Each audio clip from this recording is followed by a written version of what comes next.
Sa likod ng bawat apat na sulok ng mga eskwelahan, may mga pamilyar na mukha na hindi man lang alam ang pangalan.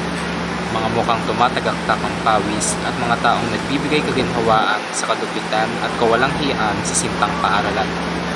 Tahimik na naglilingkod ang mga hindi nabibigyan ng pansin. Ito ang mga guard sa ating paaralan. Hindi man sila nakatayo sa harap ng pisara o nagtuturo sa loob ng silid-aralan. Sa bawat pasilyong ating dinaraanan, sa bawat sulok ng paaralan, mayroong nakatagong kwento sa likod nito. Sila ang unang pumapasok at huling lumalabas, patyagang nagbabantay sa bawat estudyante at guro, sinisiguro ang ating kaligtasan sa loob ng paaralan.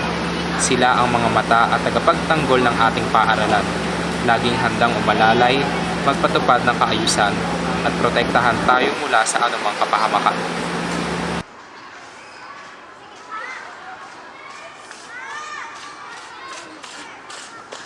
Ano pong pangalan? Ano pong trabaho?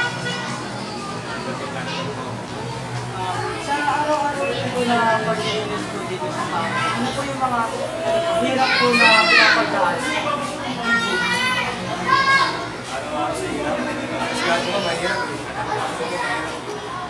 Walang araw di mahirap. Trabaho ang nahanap. Ano po ba yung unang factor po ng kapagirap sa inyo sa disiplina po ba ng mga bata?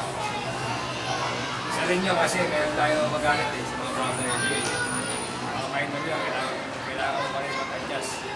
Trabaho pa sa inyo. Sa ano po, sa bigat po ng trabaho ninyo, sa tingin niyo po, sapat po yung sweldo na kinikita po? Sapat.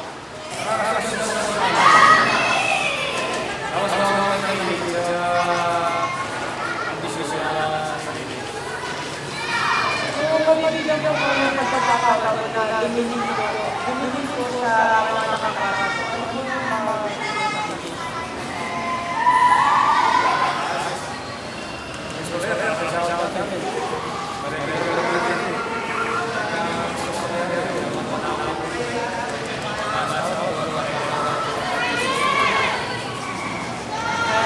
yung mga isyanan po na kung ang masasabi niyo.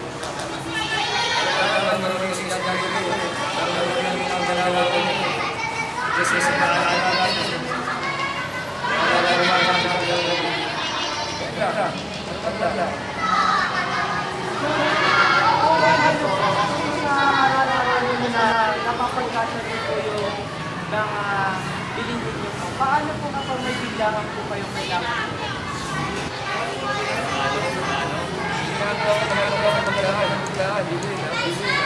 Hindi ko kaya. Scout ako. Utang ako. Gusto ko lahat. Paano napapayaran? Papayaran po yung May usapan naman yun. bukod po ba sa pag-ibig yung may trabaho po? Wala na. Latin Rose, parang lost kami sa mga wala. Kung eto na pala. Kung ano pa, kung saan po lahat po ng kabataan, principal po sa dito po sa school natin, ano sigaran po sa